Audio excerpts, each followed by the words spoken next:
भैया बहनों, ओजस्य औदार्यम का कुछ भाग पहले पढ़ लिया था, शेष भाग आज देखते हैं। तदा कोपी ब्राह्मणे राजानाम शिव सन्निधो प्राह देव। तब किसी ब्राह्मण ने शिव के पास राजा से कहा, देव महाराज, अर्धम दान वैरिणाम गिरजा अप्यर्धम शिव सस्या अहेतम देवेथम जगनीतले पुर हर भावे समून मिलति गंगा सागरम अम्बरम शशिकला नागादीप क्षमातलम सर्वज्ञ त्वम अधीश्वरम त्वम गतम त्वाम माम तु भिक्षाटनम। कहा, अर्धवैरिणाम अर्धम दानवैरिणाम गिरजा च अप्रदम शिवस्य हयतम। शिव का आधा शरीर का भाग दानवों के वैरी अर्थात विष्णु जी को ने ले लिया, और गिरजा अप्रदम और आधा जो भाग था शिव का जो है वह गिरजा अर्थात पार्वती जी ने ले लिया। इस प्रकार जगदी तले, इस प्रकार इस पृथ्वी तल पर पूरा हरा भावे देवेतम सनुमलिते, इस प्रकार इस पृथ्वी पर शंकर जी का अभाव हो गया।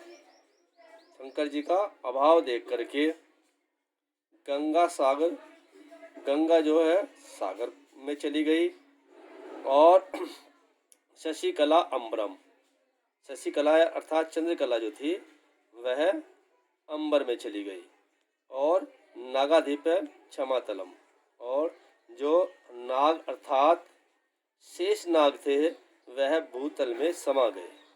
सर्वज्ञता अधीश्वरता, हे राजन, स्वर्गता और अधीश्वरता आप में चली गई। त्वम माम तो भिक्षाटन, और मेरे में भिक्षाटन आ गया है, मुझ में भिक्षाटन आ गया। राजा तुष्टई तस्मयी प्रत्यक्षरम लक्ष्यम ददो। राजा ने संतुष्ट होकर के प्रत्येक अक्षर के लिए उसे एक लाख रुपया दिया। अन्यदा राजा समुपस्थिताम सीताम प्रहाय। अन्य दिन राजा उठ करके राजा ने पास में खड़ी हुई सीता नाम की विदुषी से कहा, देवी प्रभात वर्णिम, हे देवी प्रभात का वर्णन कीजिए। इति सीता ने कहा,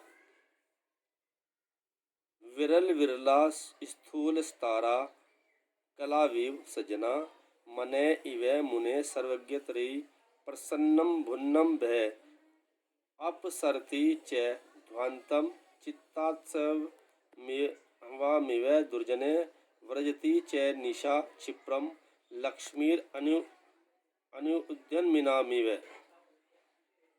क्या कहा? सीता ने कहा, बड़े बड़े तारा, स्थूल तारा कि बड़े बड़े तारे गिने चुने जो है अर्थात बहुत कम दिखाई दे रहे हैं। किस प्रकार कम दिखाई दे रहे हैं?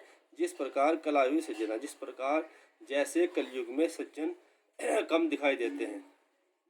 और सारा आकाश कैसा हो गया है? वह निर्मल मुनि के मन के समान प्रसन्न और निर्मल हो गया, अर्थात स्वच्छ हो गया है। सारा जो आकाश है वह मुनि के मन के समान निर्मल और स्वच्छ हो गया है। ध्वांत चैप्तरति, और अंधकार मिटता जा रहा है। कैसे? चित्तात सममिवा दुर्जना, जिस प्रकार सज्जनों के हृदय से दुर्जन मिटते जाते हैं उसी प्रकार से अंधकार मिटता जा रहा है। प्रजति च निशा, निशा मतलब रात्रि भागी जा रही है। कैसे भागी जा रही है? अनुउद्यमिनामेव, जिस प्रकार से उद्यमहीन लोगों की लक्ष्मी तीव्रता से भागी जाती है उसी प्रकार से रात्रि भी तेजी से जा रही है। राजा तस्यै लक्ष्यम दत्वा कालिदासम प्राह, राजा ने उसको भी प्रत्येक अक्षर के लिए 1 लाख रुपया देकर के कालिदास से कहा, सखे, हे मित्र, तुम अपनी प्रभात वर्ण्य, तुम भी प्रभात का वर्णन करो। इति ततः कालिदास प्राह, तब कालिदास ने कहा, अभूत प्राची पिंगा रस पति रीव प्राप्य कनकम कत छाय चंदस्ट्रो बुध जने इवे ग्राम्य सदसी क्षणम क्षीणा स्तारा नृपतय इवानु उद्यम परा न दीपा राजन्ते द्रविण रहितान्मयु गुणा अभूत प्राची। तब कालिदास ने कहा कि प्राची मैंने पूर्व दिशा में सूर्य की पहली किरण को पाकर, जो प्राची अर्थात पूर्व दिशा सूर्य की पहली किरण को पाकर के पारे के समान, पींगा माने पारे के समान अर्थात सोने के समान पीली हो गई है, अर्थात सुनहरी हो गई है। चंद्रमा वैसे ही कांतिहीन हो गया, चंद्रमा वैसे ही कांतिहीन हो गया है जिस प्रकार से ग्राम्य सदस्य माने गांव अर्थात गंवारों की सभाओं में बुद्ध जन हो जाते हैं। तो चंद्रमा उस तरह ही जो है कांतिहीन हो गया है जिस प्रकार से गंवारों की सभा से बुद्ध जन अर्थात विद्वान जो है चले जाते हैं, क्षणम चले जाते हैं। तारे देखिए, तारे उद्यमहीन राजाओं की भांति, क्षणम क्षीणम नृपत्य, तारे जो है उद्यमहीन राजाओं की भांति क्षण भर में क्षीण हो गए हैं। न दीपा राजन्ते द्रवण रहिता नाम मेवे गुण,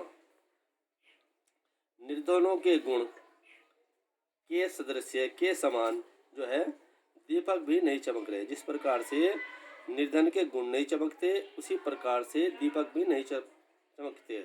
जिस प्रकार दरिद्र व्यक्ति के गुणों को ढक लेता है उसी प्रकार सवेरा होने पर दीपक जो है वह व्यर्थ हो गया है।